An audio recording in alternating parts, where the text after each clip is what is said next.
Ya le damos las buenas tardes a Gerardo Bleyer. Buenas tardes, gracias por estar ahí. Hola, caballero, ¿cómo anda usted? Pero yo cada día mejor. No sé cómo hago, Pero pero estoy cada día mejor. me alegra mucho, después estuve escuchando la conversación ahí que mantenían y eh, me, me armé un lío que para qué te voy a contar. ¿Con la Hay que lista? votar como... Ah, son demasiadas cosas. Vos sabés una cosa, vos sabés una cosa, este, la ingeniería política, político-jurídica, institucional del Frente Amplio es una obra maestra de la inteligencia. Ahí, mientras ustedes charlaban, uno decía, pero me cacharía, che, tan complicado esto que hay que votar para acá y votar para acá y votar para allá, y en un departamento una cosa, y en una localidad otra, y en una nacional otra. Pero eso es lo que hace del Frente Amplio un modelo de organización política orientada a democratizar las relaciones sociales y que está en condiciones de participar de procesos políticos que efectivamente logran la democratización de las relaciones sociales. Es una maravilla el Frente Amplio en cuanto a su contenido político, jurídico, institucional. Una absoluta maravilla, una ingeniería realizada por gente brillante que pensó en todo. Pensó cómo hacía para que los militantes de base pudieran influir siendo independientes, no perteneciendo a ninguna de las tradiciones partidarias, ni a la social cristiana, ni a la marxista, ni a la ballista republicana, ni a la wilsonista o blanco, digamos, la blanca independiente, ni a la socialista, ni a la anarquista, ni a... Entonces, para esa gente que lo que quería era participar del proceso de democratización de las relaciones sociales, mejorar la calidad de la educación pública, los instrumentos con los cuales la política puede gobernar sobre la riqueza, esa gente que sin embargo todavía tenía dudas sobre, o sea, había sido formada en una cultura política y tenía que cambiar, pudiera encontrar un lugar. Y al mismo tiempo también al lugar de los propios partidos políticos, que al ser organizaciones institucionalidad que funcionan permanentemente, tienen una virtud, que es que aportan la riqueza de una tradición, de una manera de mirar el mundo, de una manera de entender los cambios, las transformaciones, el Estado, la sociedad, etc. Y luego esa dialéctica de equilibrio entre el movimiento y la coalición, es decir, la articulación de diversos partidos que confluyeron hacia esa maravilla de la política mundial que se llama Frente Amplio. ¿Sabés que acá en el comité de base mío, en el Parque Rodó, me propusieron para integrar a ser candidato, mejor dicho, a integrar el plenario nacional? Así que estoy ahí como candidato, junto a unos jóvenes fantásticos, que me enorgullece que me hayan dado el honor de estar junto a ellos. Así que soy candidato al plenario nacional del Frente Amplio por la coordinadora B, por el comité de base del Parque Rodó y toda la zona. Hoy Me te costó vas al mucho Parque Rodó, hacer, el que estaba Miranda, era por ahí, ¿no? yo sí, me costó mucho y sí, cerca de la coordinadora B está el comité de base donde estaba Sereni también. Ajá. Y está movilizado y están integrándose jóvenes, está dinámico, es un proceso político apasionante que está teniendo lugar porque en los hechos eh, hay que hacer la siguiente reflexión, que me parece que vale la pena. El Frente Amplio está interiorizando una derrota que para los observadores internacionales es inexplicable, pero que ocurrió. Ahora vamos a hablar un poquito de eso.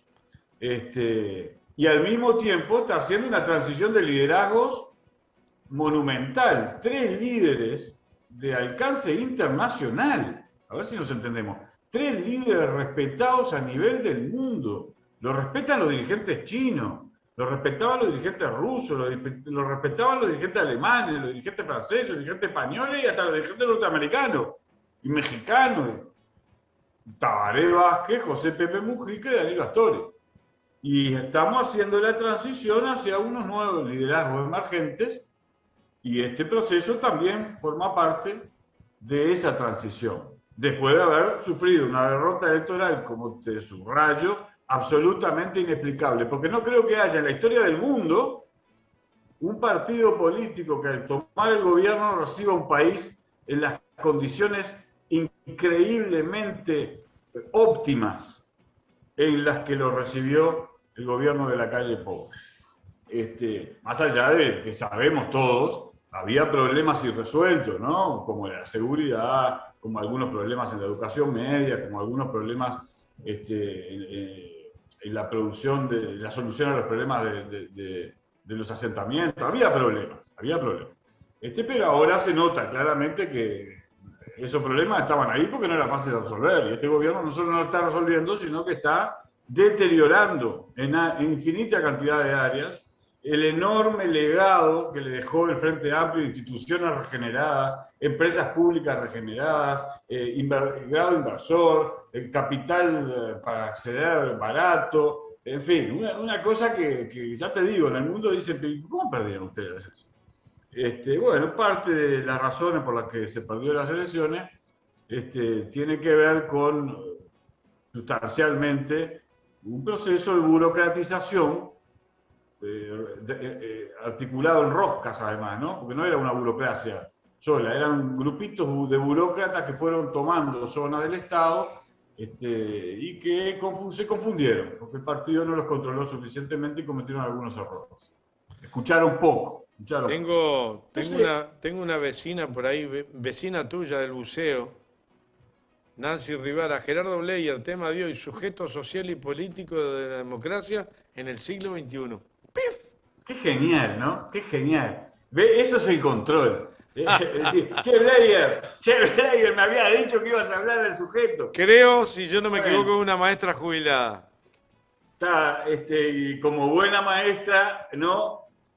Muchachito Bleier, usted había dicho, ya vamos a ir, pero esto era importante, y también es importante, yo siempre fui medio irreverente, de modo que, querida maestra, discúlpeme usted, pero voy a seguir hablando de algunos temas que quería hablar y que no tienen que ver con el sujeto de la democracia en el siglo XXI.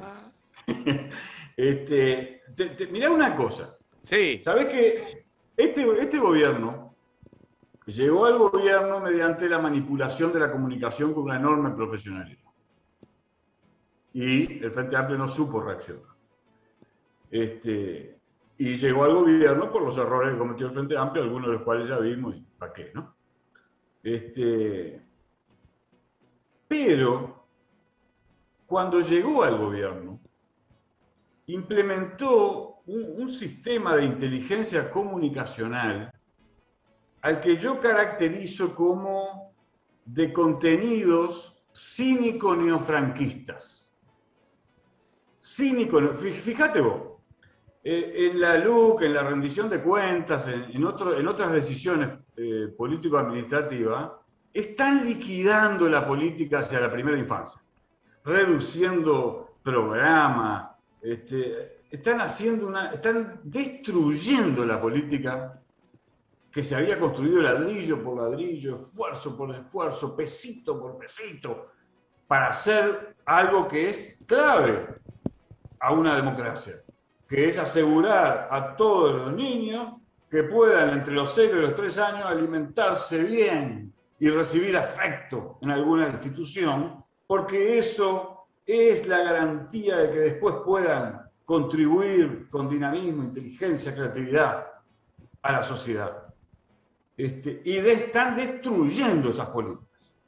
El sistema de cuidado, las políticas específicas para garantizar la alimentación de los niños entre 0 y 3 años. ¿Y qué hacen los tipos?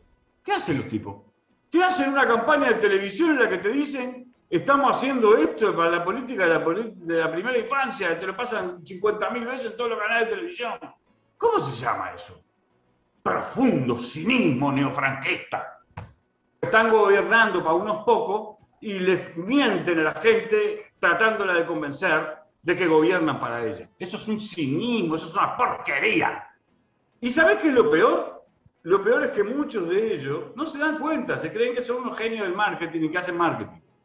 Y hacen marketing. Y lo hacen muy bien desde el punto de vista profesional. Pero desde el punto de vista de la cultura política y de la convivencia democrática, incorporan unas lógicas cínicas, manipulación goebbeliana, que es una porquería y que deteriora la calidad de la cultura y de la cultura de la convivencia democrática. Por eso mismo, quería, antes de ingresar en las reflexiones que tratamos de desarrollar, hacer este señalamiento, que además tiene un componente que es irritante y ante el cual, sin embargo, tenemos que reaccionar con sentido del humor y con paciencia, como hacen los proletarios. Ladrillo a ladrillo vamos a ir construyendo un sistema que responda a esta porquería neofranquista con políticas comunicacionales que trabajen la verdad y que eleven culturalmente a la sociedad. Esto que te señala, por ejemplo, veamos el tema del maestro Tabárez. Vamos a hablar del maestro Tabárez. ¿Por qué sacaron al maestro Tabárez en el momento en que lo sacaron? Vos sabés que a mí me molestó que lo sacaran, naturalmente, pero mucho más las risas. La cosa esa superflua. No saben ni qué hacer ahora. Lo único que querían era sacarlo y sabían que lo sacaban en ese momento, no lo sacaban nunca más. Y entonces, ¿y por qué querían sacarlo? Porque ¿sabés lo que representa el maestro Tabárez? El maestro Tabárez representa la vocación de producir políticas que eleven la calidad de la nación como proyecto de nación, en este caso, en el área específica de la educación y del fútbol. Y realizó un proyecto soberbio. ¿Y qué le pasó al maestro Tabárez? El maestro Tabárez quería ir al Mundial por primera vez con una cierta confianza en que podía ganarlo. Es decir, el país ballista, wilsonista, serenista, que hoy está sintetizado en el Frente Amplio, el país de la cultura del todos y la excelencia, del todos con todos y de la excelencia, que le llevó muchos años construir, había generado la calidad técnica y espiritual y la madurez moral y la conciencia de la posibilidad de alcanzar la excelencia en un grupo importantísimo de jugadores. El maestro dispuso de ello y dijo, ahora podemos, y compitió con Argentina y Brasil. Si vos mirás los 30 minutos primero de los 3 partidos, los 4 partidos que jugamos con Argentina y Brasil, Brasil y Argentina, que por eso lo sacaron, ¿no? Aprovecharon esa circunstancia. Con Brasil y Argentina están en otra dimensión, ¿no? Tienen millones y millones de jugadores profesionales, nosotros tenemos miles. Lógicamente, lo lógico es que nos ganen. Y lo ilógico es que le ganemos tan a menudo, de hecho, ya de paso. Y entonces el maestro Tabárez dijo, tengo por fin los jugadores que en un proceso largo, serio, formamos, vamos a intentar experimentar acá para cuando lleguemos al Mundial, porque después no hay tiempo para experimentar. Cuando lleguemos al Mundial tengamos un equipo que juegue más o menos de memoria y estemos en condiciones de ganar el campeonato mundial, que eso era lo que quería ir el maestro Tabárez, para después irse. Si no lo ganaba, obviamente estar entre los 8 primeros e irse. Y lo sacaron porque era el momento único que tenían para sacarlo, porque con el maestro Tabárez ganábamos los 4 partidos que falta y íbamos directo al mundial. Entonces, porque son políticamente resentidos, son nada. Culturalmente no son nada. Son puro bla, bla, bla, bla, bla, bla, bla. Y con el maestro Tabárez, con esa actitud inmoral, lo que demuestran es que no tienen proyecto, que gobiernan para favorecer la concentración de la riqueza en un grupo de privilegios y no tienen proyecto nacional. Y eso es la LUC también, y por eso hay que derrotarlo. Y para generar un hecho político y perfeccionar la calidad de la institución que tiene que hacer esto, que es el Frente Amplio, cuantos más ciudadanos voten. Y aunque tengas que pedir consejo para ver cómo se mueven en todo este lío de ingeniería y que a quién voto qué, y cuántas papeletas mete y cuáles no, pero ahí va a haber gente en todos lados para aconsejarlo y decirle, mire, usted mete, acá tiene para elegir presidente del plenario nacional, el presidente de la institución. Lo importante es ir. Acá tiene esto y acá tiene esto. Entonces, este hecho de haber sacado al maestro Taveras también muestra un profundo cinismo moral. Entonces, ahora, señora maestra, querida maestra, No es maestra, perdón, me aclaró que profesora. Bueno, profesora, vamos a... ¿Por qué pasa esto? ¿Que son malos personas? ¿No son uruguayos? No son uruguayos, son uruguayos. ¿Son malas personas? La mayoría de ellos no. Y además hay que mantener diálogo, no hay que personalizar, pero hay que subrayar esos comportamientos que afectan la calidad de la cultura de la nación. ¿Por qué lo hacen? ¿Por qué lo hacen? Bueno, y acá entramos en el sujeto social y político de la democracia en el siglo XXI. Lo hacen porque defienden intereses de corto plazo, están presionados por esos intereses de corto plazo para que tomen medidas en beneficio de esos intereses de corto plazo, y porque en el mundo estamos padeciendo una situación crítica de respeto del sujeto de la democracia. Y eso tiene que ver con una enorme entrelazamiento de complejos problemas civilizatorios. Y por eso los vamos a tratar con mucha meticulosidad, con mucha prudencia hasta en la forma de decir, entre otras cosas, porque tengo que decirlo con toda claridad. Yo estoy estudiando por qué está pasando esto de que no hay un sujeto social y político de la democracia que impida este tipo de cosas y que por el contrario genere oleadas políticas orientadas a la democratización de las relaciones sociales. ¿Qué está pasando? Que están siendo tan débiles estos sujetos sociales y que por el contrario uno observa las sociedades fragmentadas, el neofranquismo y el neofascismo creciendo por todos lados, enconando y vulgarizando la cultura y el debate político, y el individualismo más repugnante, el egoísmo, el narcisismo, el encerrarse en un mundito chiquitito sin afectividad. ¿Qué está pasando? Porque por otro lado están pasando... En el marco de todo eso, antes que se me pele, porque si no se me va a lo mejor, Leonardo Fossati, sí, que es un columnista aquí también, que tú lo conoces, de Andare, sí, me manda un WhatsApp que dice, aparte Taveras convirtió al jugador en un sujeto social, con agencia política, capaz de influir en su realidad inmediata y construir un proceso de largo cambio. Gracias, de efectivamente. Sí, efectivamente, y ellos lo que hicieron fue dividir. Ellos, como querían sacarlo, introdujeron en el espíritu de los jugadores, de la lógica del equipo y de la excelencia, introdujeron perturbaciones psicológico-emocionales que se notaban en la cancha, porque convencieron a algunos jugadores de que había que sacarlo por razones políticas. Dice, no, mira, prefiero, voy a seguir, porque si no, es tanta la indignación, porque hay que ser inmoral para destruir un proyecto construido con tanto cariño, con tanta seriedad profesional, con tanto humanismo. ¿Qué es lo que hicieron? Pero, viste que yo te venía diciendo que estamos padeciendo una fragmentación, una insularidad de los individuos que les dificulta constituirse en sujetos sociales, sujetos políticos y productivos de la transformación social.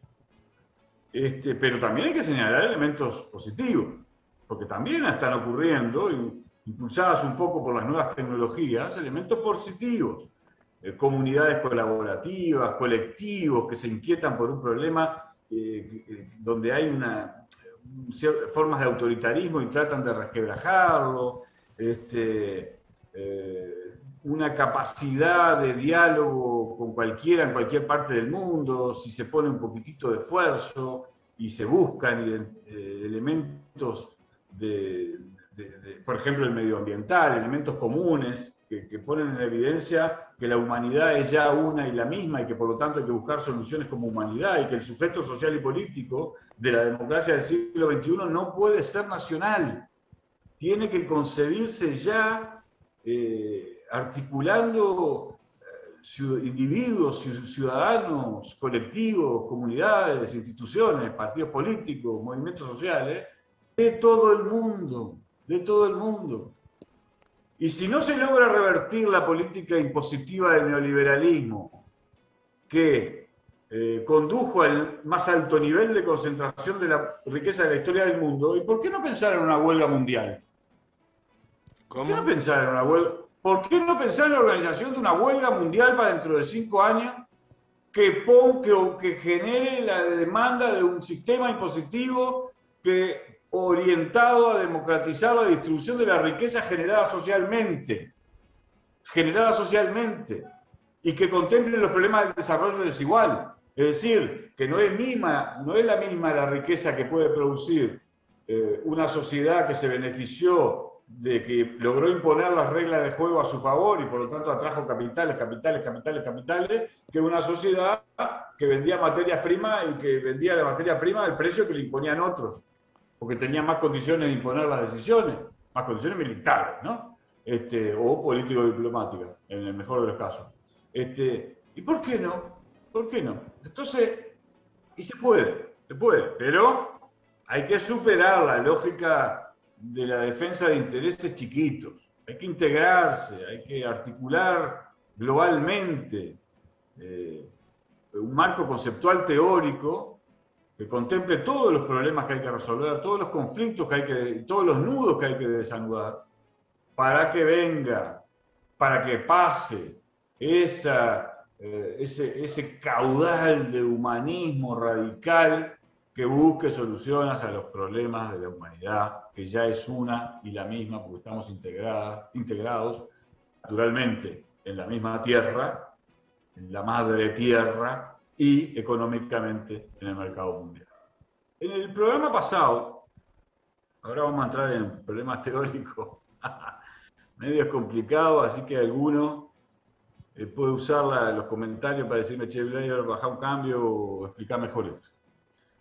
En el programa pasado, y esto lo vamos a dejar picando además, ¿no? Porque ya ocupamos mucho espacio, pero lo vamos a dejar picando.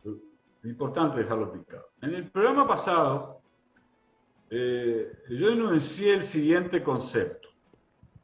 La democracia es una construcción cultural. Dije. Y ahora voy a decir, la democracia no es solo una construcción cultural. Entonces, ¿cómo es esto? Blair, las dos cosas al mismo tiempo no puede ser. ¿Estamos seguros de que no puede ser las dos cosas al mismo tiempo? Se llama dialéctica. Un fenómeno puede expresarse de dos maneras diferentes al mismo tiempo. Y la democracia es una construcción cultural, político-jurídica, pero también es una expresión sustancial de la condición humana. Todos los seres humanos somos seres humanos porque disponemos, como seres sociales que somos, de las mismas aptitudes productivas y creativas.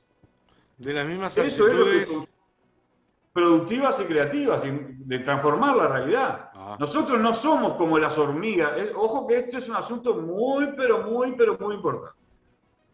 Nosotros no somos como las hormigas o las ovejas que reproducen eternamente jerarquías para asegurar la producción de sus condiciones de existencia, para vivir en el escaso tiempo que tienen las abejas y las hormigas para vivir. Pero producen.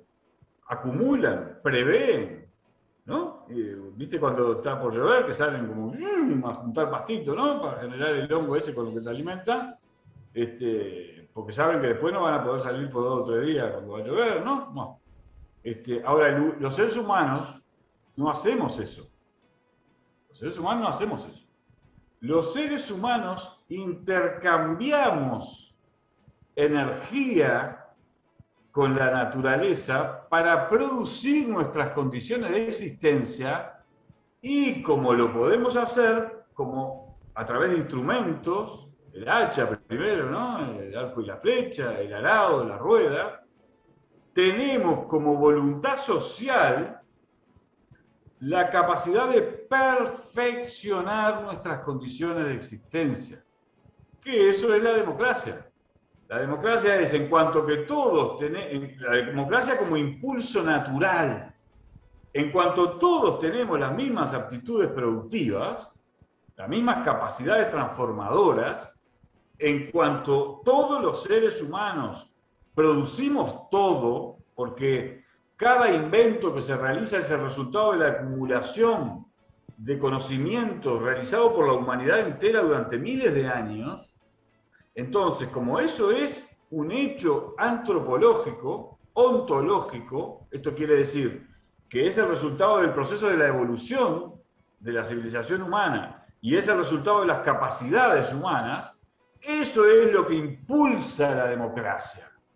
No es casualidad que permanentemente los individuos, ¿no? Espartaco, la rebelión de los esclavos, la rebelión de los campesinos, las revoluciones burguesas, cuando el feudalismo pretendía disponer ahí una casta chiquitita, qué se hacía y qué no se hacía, quién podía producir y quién no, y quién era el dueño de qué y quién era el qué.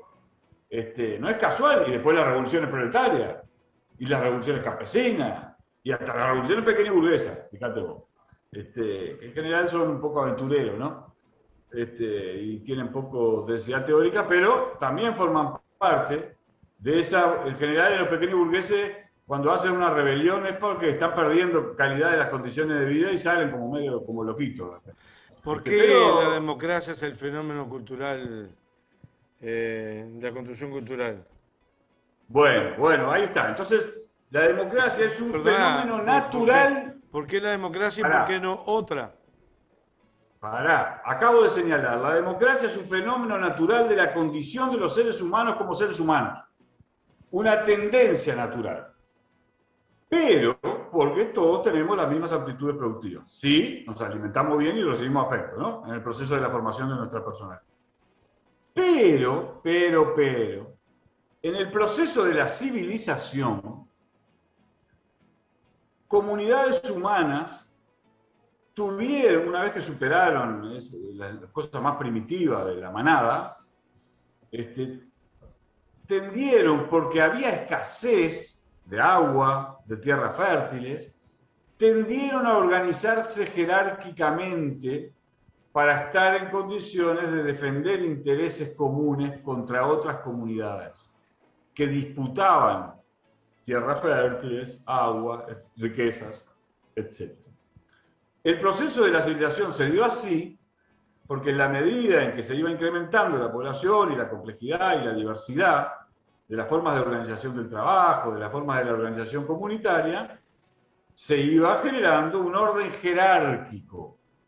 El sacerdote, el rey, los príncipes, feudales, etcétera, etcétera, etcétera. Los guerreros. Y ese orden jerárquico, ¿qué hace una vez que logra posiciones de privilegio? Trabaja para preservar esos privilegios y tiene a su disposición, por las relaciones de propiedad, en general son los dueños de las tierras, de los castillos, de la vida, ¿no? De los esclavos, como tiene a disposición, o del capital, como tienen a disposición los recursos para instrumentar la defensa de esos privilegios, tienden a hacerlo, naturalmente. ¿Y qué hacen las sociedades mayoritarias? Cuando no se dejan manipular y elevan su conciencia y reflexión sobre los problemas de la sociedad y entonces se convierten en sujetos sociales y políticos de la democracia. ¿Qué hacen? Se organizan y comienzan a disputar espacios a esos grupos de privilegio Y estos grupos de privilegio, para evitar revoluciones, los saquen de sus espacios de privilegio a la fuerza, empiezan a ceder. Y así se construye la democracia como cultura político-jurídica. Y es el resultado de la sucesión de las revoluciones de los trabajadores que van conquistando espacios y derechos y garantías a seguir disputando el momento en el cual puedan incluso ya no solo desenvolverse democráticamente, tener sus organizaciones, libertad de expresión, libertad de asociación, libertad de organización, libertad de huelga y de piquete, cuando lo que quieren sacar en la luz, ¿no? Cuando se enfrenta a grupos muy poderosos contra los que hay que hacer alguna cosita para llamar la atención, ¿no? Performática, digamos, ¿no? Bueno, eso, los trabajadores van ocupando espacios y se generan unos equilibrios en los conflictos de clase, de intereses. También hay conflictos de intereses entre capitales que hay que regular político-jurídicamente. Y eso es una construcción cultural, porque en caso contrario nos autodestruiríamos, estaríamos en conflicto permanente, cuyas consecuencias son terribles. Pero ¿por qué ahora está esta reacción cínica, neofranquista, neofascista, que toma espacios en el mundo? Porque la humanidad, como ya lo dijimos una vez, está en condiciones tecnológicas de producir abundancia y de sustituir la lógica de la competencia por la lógica de la cooperación. Y cada vez más gente se da cuenta de esto. ¿Vos viste las elecciones en Honduras, las elecciones en Chile? La hemos pasado acá. Un maremoto, un tsunami de anticomunismo vulgar, de antiprogresismo repugnante, de los grupos de privilegio neofascistas, y ganaron igual. Crecieron igual las fuerzas que promueven la democratización de las relaciones sociales. Y eso que algunas de ellas tienen en sus espaldas horribles errores y horrores. Pero la gente naturalmente tiende a buscar la forma de democratizar las relaciones sociales. Y los que siempre están buscando la forma de democratización de las relaciones sociales, la gente sabe identificar. El tema es que cada vez más la democracia es peligrosa para la derecha. Cada vez más, ¿por qué? Pero, por eso es importante el tema que tenemos que hablar. Si hay un sujeto social y político consciente y teóricamente denso, con un marco conceptual teórico denso, que analice tema por tema, dónde están los conflictos, cómo se puede solucionar para avanzar en la democratización de las relaciones sociales, buscando la igualdad. ¿Sabés que he leído algunas cosas de izquierda que parece que ya la igualdad no. ¿Cómo que no? ¿Cómo que no? No, por supuesto que la igualdad de personalidad, la igualdad de gustos, no la igualdad de pasiones, de vocaciones, de voluntades. Por supuesto que no. Si somos todos los seres humanos singulares, y eso es lo que hace la riqueza. En lo general somos, como género, iguales, porque tenemos las mismas actitudes productivas y creativas y transformadoras, y en lo singular somos singulares, diferentes. Tenemos diferentes gustos, a algunos les gusta la rosa, a otros los jamines. A mí me encantan los jamines porque me hacen acordar a mi padre, en noviembre, que nació el 12 de noviembre, y entonces los jamines me traen a la memoria, además de ese aroma encantador, la imagen de un revolucionario que dedicó la vida a participar del proceso de democratización de la relación social y que cometió errores como todos los revolucionarios, pero no errores como para que fuera asesinado y escondido debajo de la tierra durante 43 años, para que después me saquen un proyecto de ley. Eso es lo que quieren. Bueno, eso también, prefiero no hablar de eso porque me salgo de la teoría. Estábamos en la teoría. Entonces, ¿qué vimos hoy? Hoy vimos la compleja dialéctica entre la democracia como una cuestión propia de las características de la condición humana, de la naturaleza humana, y la democracia como construcción cultural, político-jurídica. Ahí hay una dialéctica que siempre está en conflicto porque la civilización, el proceso de la civilización, debió combatir problemas reales de escasez. Y ahora este tema entra en eclosión y va a ser el tema de los temas, porque la sociedad humana está en condiciones de producir abundancia, entonces los asalariados, los productores autónomos, los empresarios más innovadores, más inteligentes, que comprenden que no alcanza con simplemente organizar la sociedad para valorizar el capital y incrementar su cuenta bancaria, porque eso es una porquería existencial.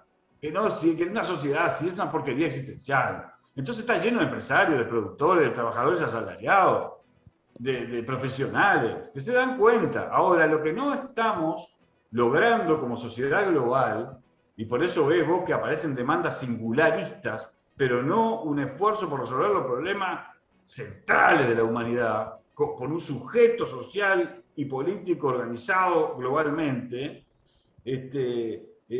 nos dejamos llevar, manipular por cosas singulares, que a veces son importantes. Por ejemplo, el feminismo.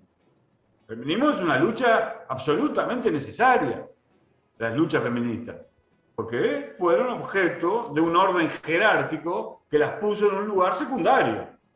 Entonces, ¿cómo no se van a rebelar las mujeres contra ese lugar secundario? Cuando tecnológicamente, porque vos imaginate, cuando las mujeres,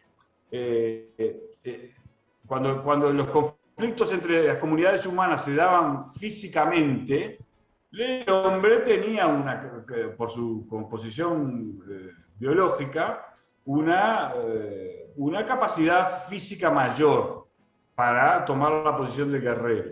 Pero luego, cuando las tecnologías se desarrollaron frente a la computadora, ¿importa la fuerza o importa la inteligencia? La sensibilidad, la astucia, la voluntad transformadora, la seriedad investigativa, el rigor científico. Esto último importa. Entonces la mujer puede empezar a ocupar espacios más decisivos. ¿Y cómo no va a pelear por eso? Si puede. ¿Por qué? Porque el desarrollo de las tecnologías generó las condiciones para que la igualdad, porque tanto hombres como mujeres tienen también las mismas actitudes productivas, quedara en evidencia. Cuando un hecho queda en evidencia, entonces produce al sujeto social que dice, pero ¿y por qué yo sigo ocupando en este orden jerárquico de que hay un señor que manda? ¿Por qué manda? ¿Quién le dio la autoridad para que mande? Para que mande gobernando en beneficio de él y de ellos, de un grupito chiquitito. No, así no. Entonces ahí empieza a surgir el sujeto social y político de la transformación de la sociedad, de la democratización de las relaciones sociales. Y eso va a ser la característica de los próximos 50 años. Así como tú hacías notar, la violencia de los sectores de privilegio frente a este fenómeno que es inexorable, que va a llevar más o menos tiempo y que se puede administrar con mayor inteligencia, integrando elevando culturalmente a la sociedad, produciendo cultura y convivencia democrática, inteligencia, investigación, dinamismo social y productivo, o hacer lo que hacen estos cínicos neofranquistas que deterioran profundamente la calidad de la democracia. Les mando un abrazo, compañeros, la seguimos la próxima. Pará que tenés un mandado para vos. Marina Viera, me está retando la profesora Marina Viera de Canelones. Blair, hay que leer El origen de la familia, la propiedad privada y el Estado de Engels. Lo leí unas 7 veces. Escuchaste, Marina, lo leyó como 7 veces. Y hay que leer también, ¿sabes? Hay un autor poco leído precisamente porque es muy inteligente. Él comprendió en un determinado momento un montón de cosas buenas, que se llama Norbert Elias. El libro se llama, es caro y es difícil de conseguir porque es un libro gordote. Se llama El proceso de la civilización de Norbert Elias. Y también hay que leer a Gramsci, que pensó mucho de estos problemas y se dio cuenta de la dificultad y a Lukács. Hay un libro de George Lukács, un filósofo húngaro, que se llama Marx, Ontología del Ser Social, que es absolutamente decisivo en cuanto a la interpretación profunda de la complejidad de los problemas. También hay que tener literatura, el desarrollo de la civilización. También hay que tener literatura latinoamericana porque hay una composición social diferente que tiene que ver con los indios, con los indígenas, con la colonización del año 1500 y Vos sabés que hay una composición social diferente en cuanto a las relaciones de producción que se dan en este hemisferio sur, incluso vinculada a la ocupación o al territorio norteamericano que anglosajón. Es muy complejo y hay que leerlo, y hay apuntes de algunos historiadores no tan conocidos como para poder cultivarse uno en esa mezcolanza de dialéctica de choque de ideas. hace 7 meses que estoy investigando ese tema. ¿Por qué? Fíjate qué interesante. Recién hablábamos de el sujeto social y político, y cuando yo digo social digo también sujeto productivo, y de la necesidad de que se formen comunidades colaborativas supranacionales orientadas a la resolución de la satisfacción de algunos productos necesarios que se coloquen en el consumo para satisfacer esas necesidades. Algunos de ellos tecnológicos relevantes. Y en la comunidad indígena se preservó ese espíritu mismo comunitario que es mucho más humano en evitar la conformación de estructuras jerárquicas. Ojo, mucho ojo, no es bucólico, porque algunas comunidades indígenas eran también salvajemente jerárquicas y construían élites, castas. Acá nada romántico. Pero es cierto que en América del Sur, sobre todo en las naciones donde se preservó un espíritu comunitario indígena de relación con la naturaleza, mucho más sano, ¿no? mucho más integrado, ¿no? Marx decía que el momento en el cual la humanidad va a elevarse profundamente hacia horizontes mucho más libres y creativos, es el momento en el que él creaba estos conceptos. La humanidad socializada y la naturaleza humanizada. La naturaleza humanizada, un bellísimo concepto de Marx para explicar esto mismo, pero sin dejar de reconocer la capacidad innovadora de la iniciativa individual que desempeñó por momentos el capitalismo. ¿No? Esa cosa del empresario innovador que en la disputa de un espacio creaba tecnología, desarrollaba soluciones a los problemas, es decir, sin caricaturizar nada, sin demonizar, sino estudiando, viendo de lo que ha pasado en la historia de la civilización, cuáles son los mejores instrumentos, el acervo mejor para incorporar a la búsqueda de soluciones orientadas, eso sí, a la democratización de las relaciones sociales. Tengo una suma de algo más que nos envían por aquí algunos libros y ya nos tenemos que ir, pero nos envía Leonardo Fossati, María Tegui, Arimendi, Quijano, Stuart Hall, Freire. Hay que leer sobre la reverencia de Vuelve Emerger, indígena en Latinoamérica, y Walter Benjamín. Sí. Hay una suma de cosas para leer.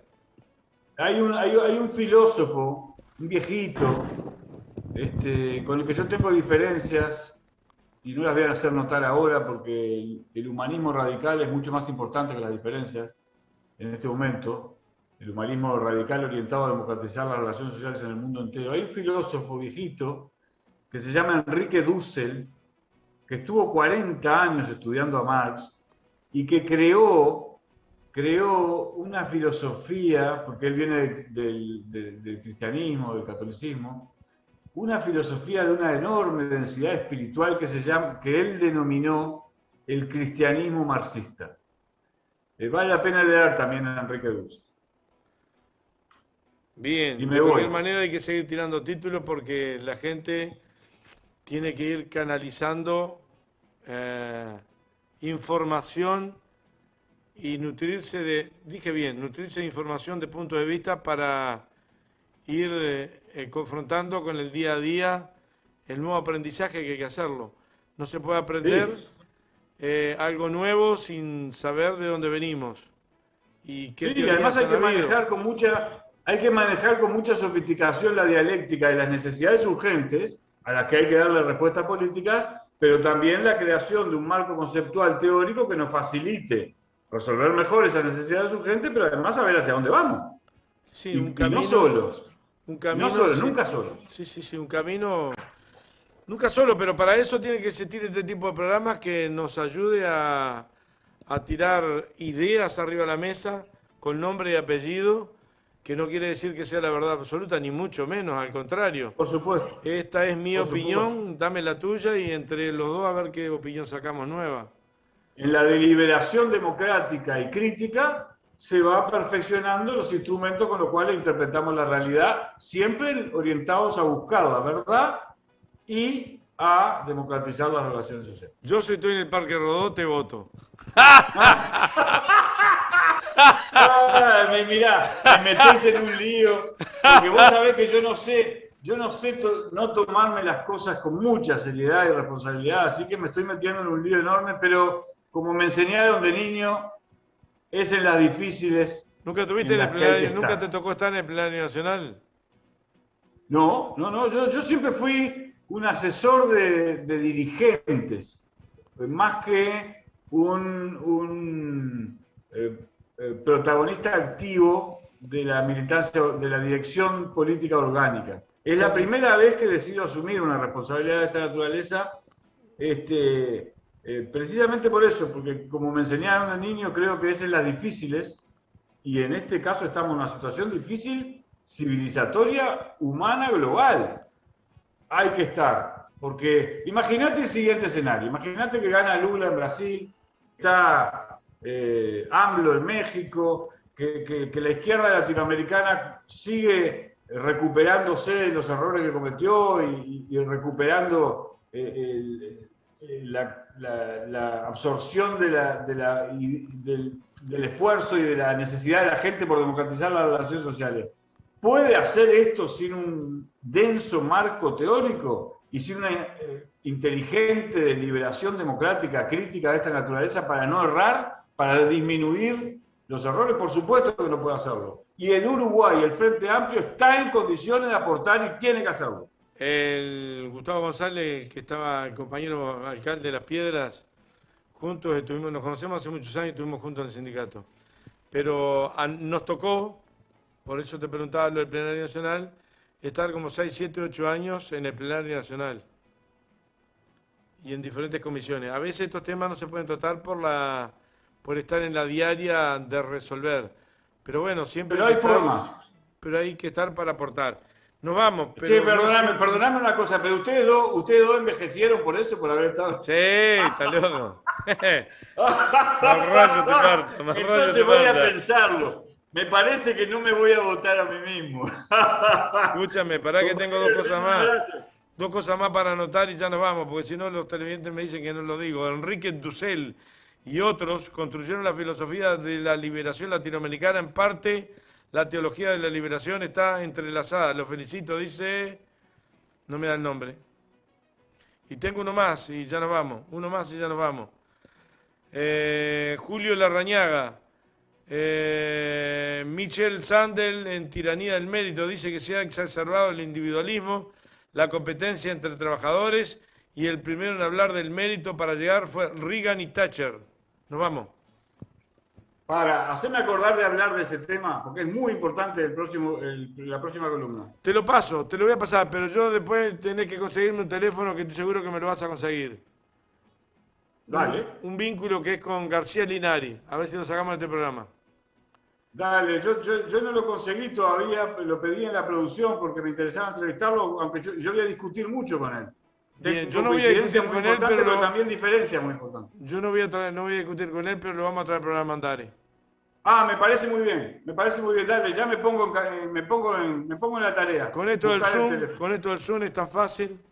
Claro, claro, claro, y él encantado, porque es un tipo generoso, participa y hace esfuerzo. Para los que no saben de lo que estamos hablando, García Linares era el presidente y fue el vicepresidente de la República de Bolivia junto con Evo Morales.